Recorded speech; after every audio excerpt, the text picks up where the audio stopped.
that's a really good question.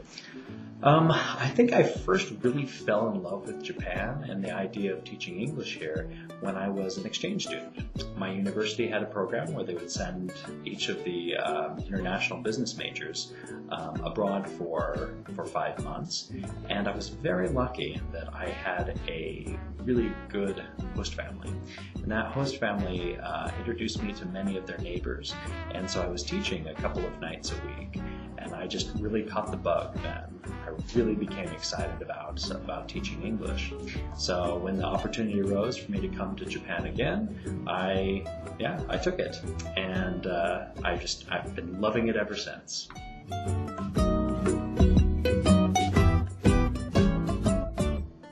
Okay, my advice for people who want to improve their English, it's very simple.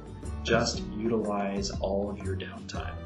Make sure that every time that you're in the car, riding on the train, in the shower, putting on your makeup, whatever you're doing during the day, make sure that you can fill every little bit of time that you have, that free time, with English.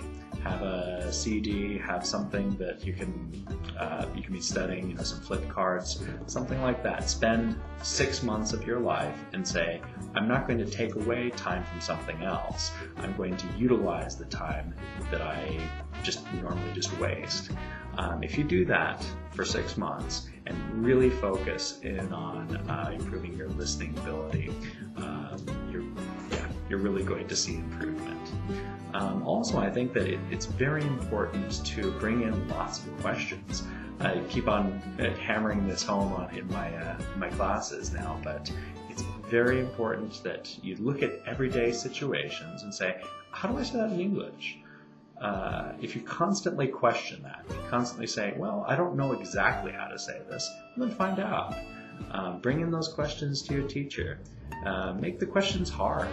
I think it's very good. Try to stump the teacher. If you can do that, that's maybe a new challenge for you.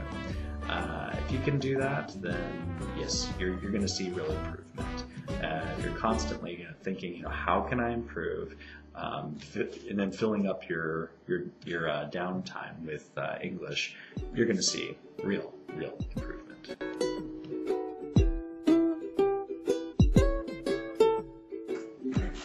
What kind of a teacher am I? Well, I think most of my students would agree that I have a lot of energy.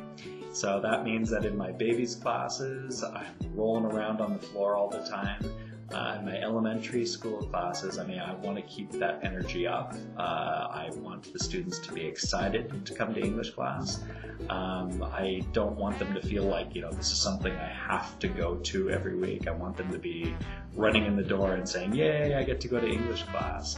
And I think that's part of a teacher's job, is to keep that energy up and to really make the class a fun place to be.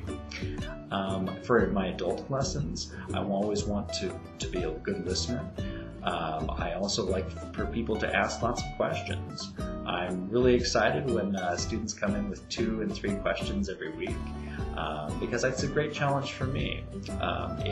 If I'm unable to explain something to a student, that becomes my homework. I really want students to feel very comfortable in asking me absolutely anything, and they know that they're going to get the answer. So I think so once again, for my children's lessons, it's a whole bunch of energy, and for the adult lessons, it's a very comfortable time. Very something where a class where people can take away something every single week. I want those aha, now I get it moments. So I guess that's the kind of teacher I am.